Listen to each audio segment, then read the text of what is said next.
Almost everything you have been told about making carbonara is a complete and absolute lie.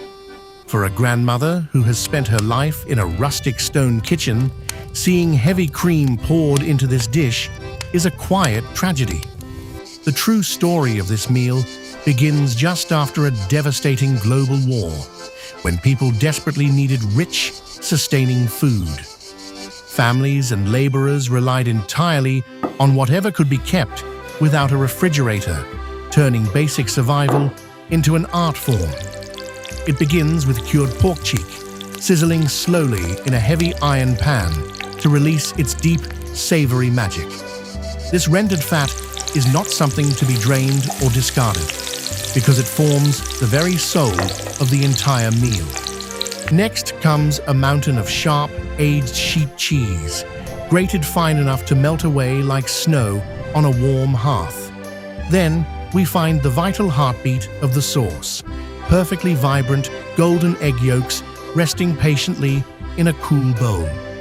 They are whisked together with the cheese and a heavy hand of black pepper to create a thick, deeply fragrant golden paste. True cooking is never about dominating the kitchen, but having the patience to listen to what the ingredients naturally want to become. Meanwhile, the pasta boils in a large pot of water that is only lightly salted, waiting for the perfect tender bite. The steaming strands are pulled straight from the cauldron and dropped directly into the warm pan of crispy, cured meat. They toss in the hot fat, absorbing generations of history and flavor with every single flip of the wrist. Now comes the absolute most crucial moment, moving the heavy pan entirely away from the roaring heat of the fire.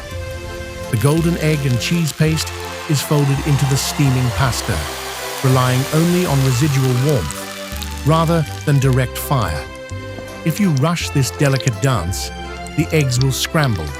But if you respect the temperature, a flawless emulsion is born.